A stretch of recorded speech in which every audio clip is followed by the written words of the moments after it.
The night began like any other night on Earth, calm, quiet, and peaceful.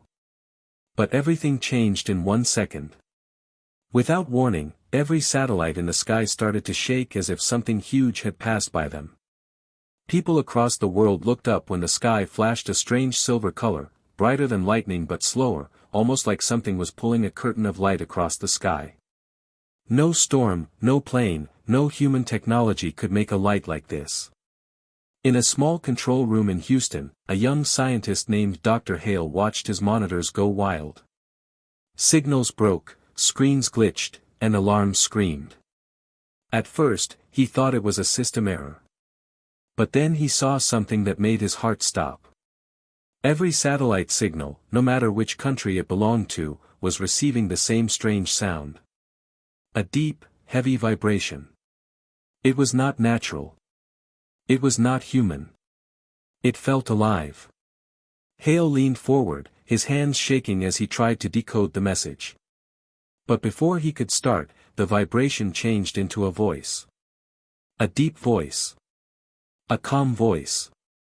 A voice that felt like it came from a giant standing right behind the planet. People all over the world heard it. On radios, on TVs, on phones, even on old machines that should not have worked anymore. Every device repeated the same message in the language of the listener, as if the voice knew every language on Earth. Humanity is in danger, the voice said, slow and cold, do not harm them. Do not touch them. This is your only warning. The world went silent. People froze in their homes, in their cars, in streets and markets. Governments panicked. Was this an alien attack? Was Earth about to be invaded? Nobody understood why someone, or something, was telling the whole planet to protect humans. Protect us from what? Who was planning to harm humanity? In New York City, crowds gathered in fear, staring at the sky. The silver light grew brighter and brighter until it covered the clouds like a giant shining wave. Parents held their children close. Old people whispered prayers. Young people recorded videos, hands shaking. In Japan, scientists rushed to their observatories. Something massive had entered Earth's orbit. But the strangest thing was this, no telescope could see its shape. It was like something was hiding behind reality, something huge but invisible, like a shadow behind glass. In France, military jets took off and headed toward the mysterious energy source. But before they reached the sky, every engine failed at the exact same moment. The jets fell, but none crashed. A glowing shield of silver light caught them gently and lowered them to the ground as if the sky itself refused to kill humans tonight. Across the world, hospitals, police stations, and emergency power grids flickered with silver energy, almost like someone was protecting them. Then the voice spoke again. Humanity must live. Humanity must rise. Harm them, and you will pay the price. People screamed. Some cried. Some ran. Some fell to their knees. Never in history had anything spoken to the entire world at the same time. Dr. Hale listened closely, trying to stay calm. There was something in the alien's voice, fear. Not fear of humans, but fear for humans. As if something else was coming. Something dangerous enough to concern an alien intelligence. Who are you? Hale whispered, staring at the scrambled signal. And who wants to harm us? The alien did not answer those questions. Instead, the voice repeated one final message, deeper and colder than before. Do not touch humanity. Do not hurt them. This is your last warning. Then the countdown began. A slow, heavy voice echoed everywhere, 10, 9, 8. People panicked. Countries activated emergency systems. Military forces prepared for impact. Everyone expected the worst, an attack, a bomb, a weapon. But the countdown did not end with an explosion. Instead, at 1, every light on Earth turned off. The entire world fell into darkness. No electricity. No cars. No machines. only silence. And then, slowly, a faint silver glow appeared above the earth. Not like a spaceship. Not like anything humans had ever seen. It was a shape too large to understand, hovering quietly above the planet like a giant watching from the sky. The voice spoke again, almost whispering. I am here. Dr. Hale felt his heart race. People across the world screamed as the invisible giant cast its huge shadow over Earth. Nobody could see its full shape, but everyone felt it, like a presence pressing on their minds.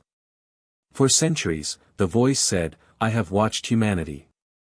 I have protected you from the darkness. And now, the darkness has found you. The silver glow spread across the sky like a crack in space. Something was moving inside the light. Something fast. Something silent. Something not human. Dr. Hale felt a cold fear crawl up his spine. Whatever was coming, it was already here. The alien voice spoke one final time, louder than thunder, stronger than fear. Harm humanity, and you will face the price. The sky shattered with another flash, and the world screamed. The world did not sleep that night. Nobody could. Every city, every town, every small village stayed awake, staring at the strange silver glow in the sky. The presence above the earth felt like a giant eye watching everyone, silent but aware. It was not attacking. It was not moving. It was simply, waiting. Dr. Hale sat alone in the Houston control room, the only light coming from the dim emergency lamps. All power grids were dead except for life support systems and basic machines. It was as if the alien presence had chosen what should remain on and what should stay off. That terrified Hale more than anything else. Only something with unimaginable knowledge could control a whole planet so gently. He stared at his monitors, trying to catch any signal from the alien. But all he heard was a faint vibration, almost like breathing. The alien was still there, still connected, still watching. Suddenly, footsteps echoed behind him. Hale turned to see General Mason, the head of the emergency task force. His uniform was dusty and his face looked tired, but his eyes were sharp. Doctor, Mason said quietly, we need answers. Now. Hale swallowed. I'm trying. But this alien is beyond anything we understand. We don't need to understand, Mason said. We just need to know if it's a threat. Hale shook his head slowly. I don't think it wants to hurt us. Mason raised an eyebrow. It shut down the entire planet. Yes, Hale answered softly. But it didn't kill anyone. Not even by accident. It made sure no plane crashed, no hospital lost power, no life support failed.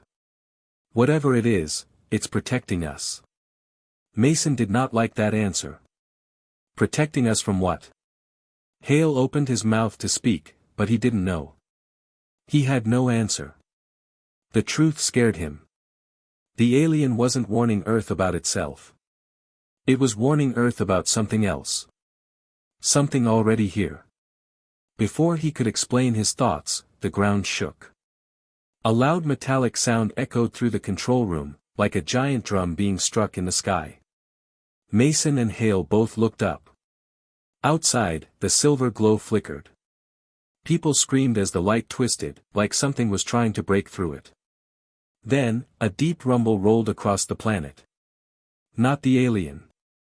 Something else. Something darker. Mason grabbed his radio, but all he heard was static. Hale ran to the main screen as it slowly turned on by itself. The monitor showed satellite images forced online by the alien presence. They focused on a city in South America, Quito. The streets below were shaking, buildings flickering like glitches on a broken screen. People ran in panic. But something strange happened. Their shadows were moving in the wrong direction. Not following the sun. Not following any light. Moving on their own. Hale felt horror spread through his body. Shadows stretched, twisted, and rose from the ground like long, dark figures. Creatures without shape, without form, made only of darkness and fear. They slid across the streets, passing through walls, moving faster than wind. Mason froze. What are those things? Hale whispered the only words that made sense. The enemy. The alien voice broke through the air once again, but this time it sounded stressed, almost angry. They are here. Every device on Earth shook. Screens flickered with static. The alien spoke again, louder. The Devourers. Suddenly, the silver glow above Earth pulsed, sending a wave of bright light through the sky. The shadows in Quito screamed, not with mouths, but with the sound of tearing metal. The light hit them, and their bodies wavered like smoke in a storm. For the first time, they were visible. And for the first time, they were afraid. The alien voice echoed again, this time with fury that shook mountains. You were warned. Leave humanity. The Devourers fled back into shadows as the silver light grew stronger. The alien presence seemed to cover Earth like a giant shield. But the Devourers didn't disappear completely. They lingered in alleys, in dark corners, in abandoned places. Watching. Waiting. Mason finally found his voice. If these things were here, all this time, how did we not know? Hale stared at the screen, his eyes wide. Because they hide in fear. They feed on it. The more scared people are, the stronger they become. So they came because of the alien? Mason asked. Hale shook his head. No. They were already here. The alien came because of them. Silence filled the room. Outside, the silver glow slowly faded but did not disappear. The alien was still there.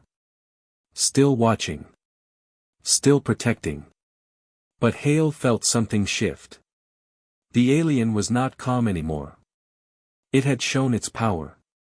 It had shown it was willing to defend humanity. Now the Devourers knew. And they would not stop. Hale turned to Mason.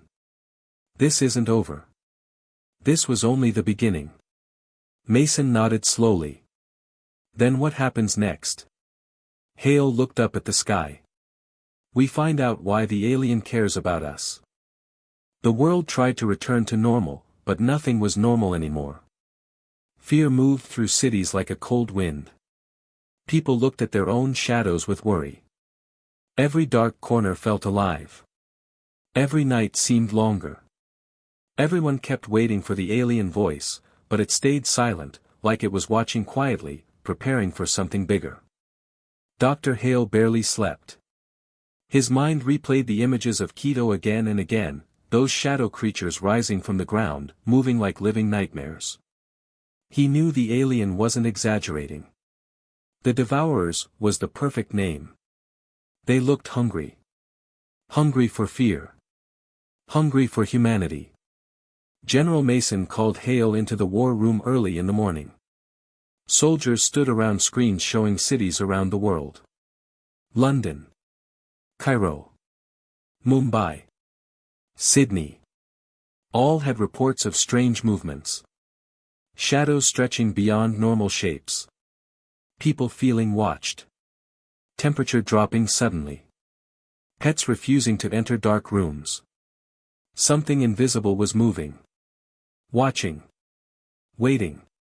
We're losing control, Mason said quietly, his voice tight. People are panicking. Fear gives these things power. Hale nodded, rubbing his eyes. The more we panic, the stronger they get. They were feeding last night. Mason frowned. Feeding? Yes, Hale whispered. On fear. Before Mason could reply, the lights flickered. The room went cold. Breath turned white in the air. Everyone froze. A soldier at the far corner gasped, pointing to the wall. A dark shape formed slowly, long, thin, stretching like ink floating in water. The shadow rose up, taller than any human, the shape twisting unnaturally like it had no bones. Hale's heart hammered in his chest. It was one of them. The Devourer. It didn't walk. It drifted silently toward the center of the room. Soldiers aimed their weapons, but Hale shouted, "Don't shoot. Bullets won't work." The Devourer stopped near the table. It had no eyes, no face, no mouth, but everyone in the room felt it looking at them. A cold voice whispered in their minds, like thoughts sliding across the brain. "He protects you too much." Hale stepped back, trembling. "Who?" The shadow twisted, forming a vague shape of a head. "The Watcher." Hale realized it was talking about the alien. Mason growled, "Why does it care?" The Devourer tilted its head again, the shadow stretching wider. "Humanity belongs to us." The words hit the room like a storm wind. Soldiers stumbled back. Hale felt ice in his stomach. "Why?" he whispered. For a moment, the Devourer went silent. Then it moved closer to Hale. Shadows wrapped around him like cold smoke. "Because you grow stronger every time you fight." Hale swallowed hard. "You fear us." The creature hissed, though it had no mouth. "You are not ready to know the truth." Then the shadow stretched toward Hale's face. Before the entire room exploded with silver light. A loud roar shook the building. The alien presence blasted into the war room like a wave of glowing energy. Screens shattered. Lights burst. Soldiers fell to the floor. The Devourer screamed, shrinking like fire melting ice. Its body folded into itself until it vanished into smoke. The alien voice thundered across the world again, louder than ever. "Leave humanity." Dr. Hale grabbed the table to stay standing as the rumble shook the entire base. Soldiers covered their ears. Windows cracked. The alien was angry. And this time, everyone could feel it. Outside, the sky lit up silver again. Clouds spiraled into a vortex above Earth. A giant glow pulsed like a heartbeat. The voice spoke again, cold and powerful, vibrating the air. "They grow bold. They break the rules. They test the shield." Hale looked up. "Shield? You're protecting us with something." The alien seemed to hear him. "Yes." "What do they want from us?" Hale asked. The voice paused. "They want what you will become." Hale felt the air leave his lungs. "What, we will become?" Before he could ask more, the alien's voice darkened. "They want to stop your future." General Mason stepped forward. "Future of what?" The alien answered with a single chilling sentence. "Your future where humanity stands above them." The room fell silent. Hale and Mason exchanged a shocked glance. Humans, above them? Stronger than the Devourers? Hale tried to speak, but the alien cut him off. "They come in numbers now. Prepare." The silver glow pulsed violently across the sky. All over the world, shadows began to rise again, from streets, from forests, from underground tunnels. The Devourers were no longer hiding. They were gathering. Many. Dozens. Hundreds. Hale looked at the screens in horror. "This is a war," he whispered. The alien voice spoke again, slower now, as if focusing its energy. "I will protect you, but not forever. Humanity must stand." The silver glow flickered weakly for a moment. Hale felt fear tighten in his chest. The alien was powerful. But even it had limits. And the Devourers knew those limits. Mason whispered, "What do we do now?" Hale exhaled shakily. "We survive the night." Night fell again, but the darkness felt heavier than before. It was the kind of darkness that made people afraid to look out their windows. The kind that made streetlights flicker without wind. The kind that felt alive. Dr. Hale stood outside the Houston base, staring at the silver glow in the sky. It was still there, but weaker, fading in and out like a dying flame. The alien had used too much energy protecting Earth last time. Hale could feel it. The world could feel it. General Mason joined him, his boots crunching on the gravel. "We cannot rely on that alien forever," he said quietly. "We need to defend ourselves." Hale nodded. "We have to understand them first. The Devourers. Their weakness." "They have none," Mason replied. Hale turned to him. "They do. They ran from the alien's light." "That's alien power," Mason said. "Not ours." Hale looked back at the silver glow. "Maybe not. But light exposes them. Light makes them visible. If we can see them, we can fight them." Mason frowned. "How?" "Flashlights won't stop monsters." "No," Hale said. "But knowing where they are is the first step." Inside the base, Hale and a team of scientists began studying the energy patterns from the alien's last attack. They replayed the light waves frame by frame. Something strange appeared each time. Hidden shapes. Thin cracks. Dark energy. Hale pointed at the screen. "See this?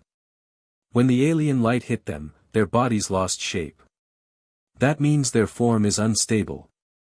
Their bodies are made of fear, but their presence is physical, just weak when exposed. So we need more alien light," Mason said. "Not alien," Hale whispered.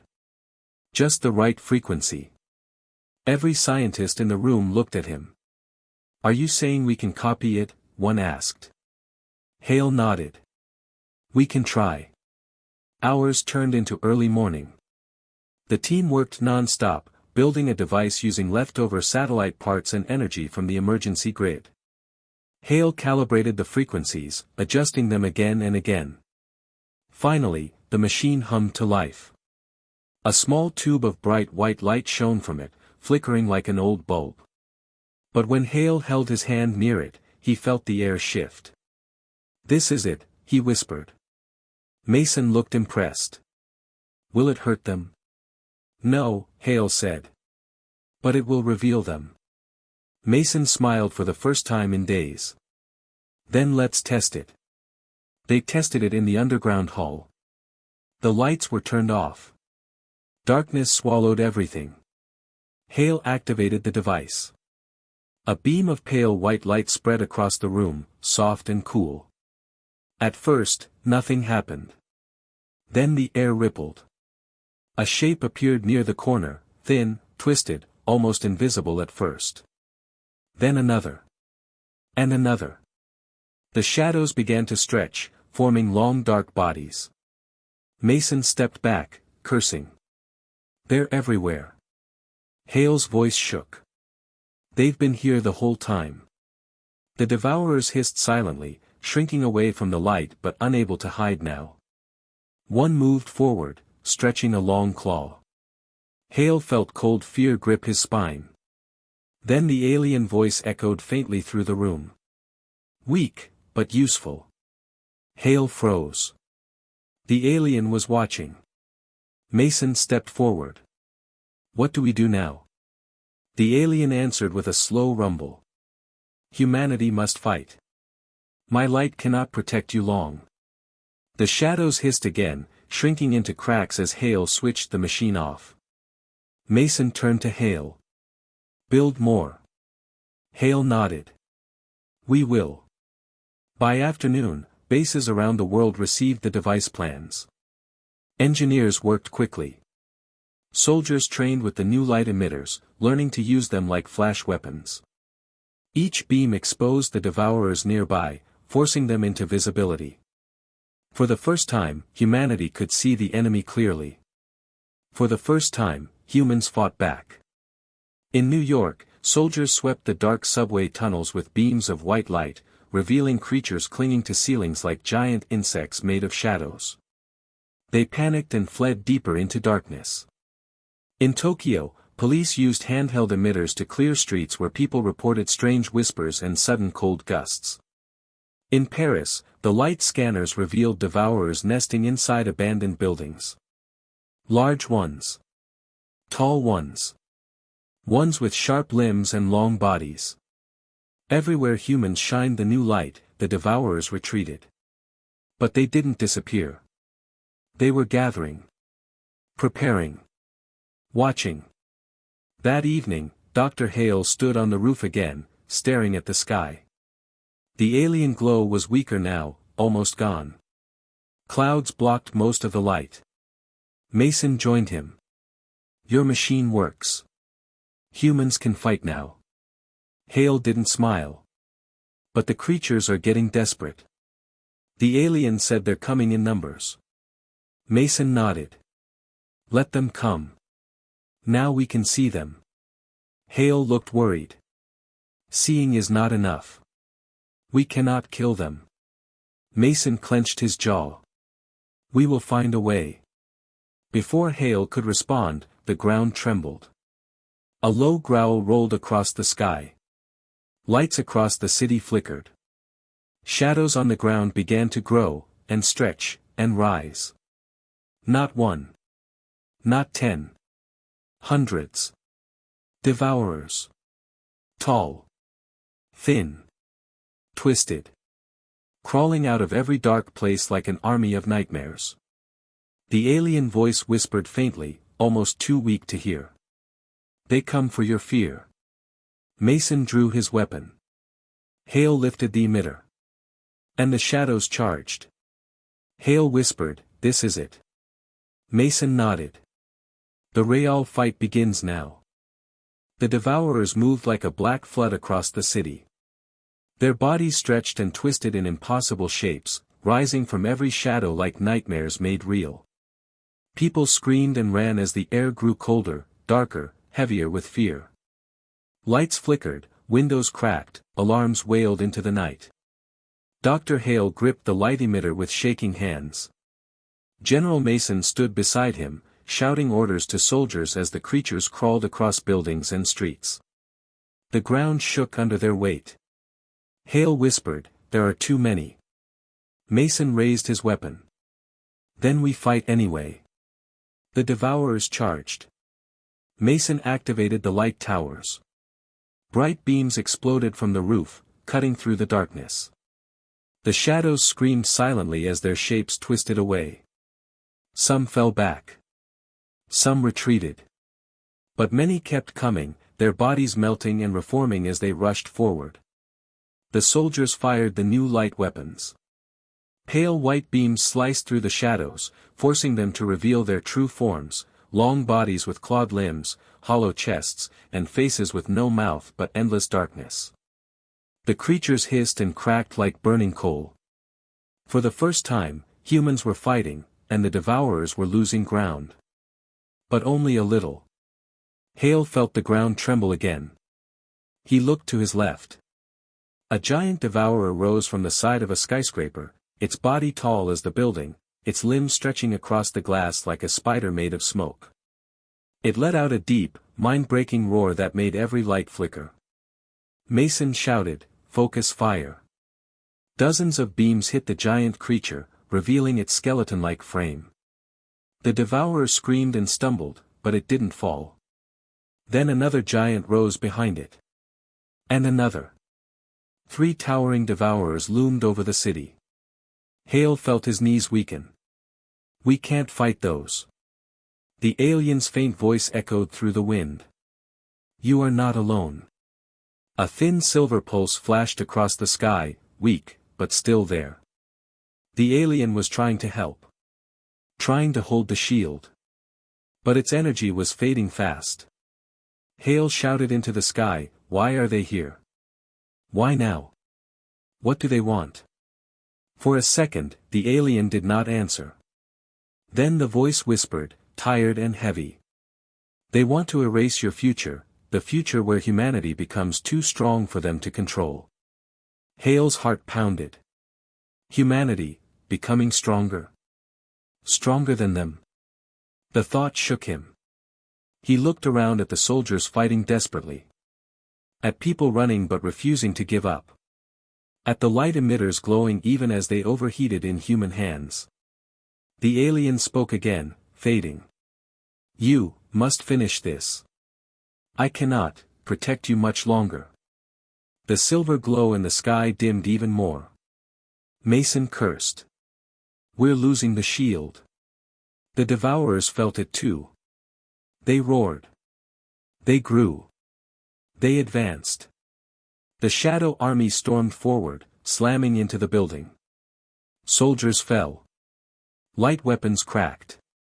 Towers shook under the impact. Hale looked at the generator beside him, the machine they built using the alien's energy signature. If they overloaded it.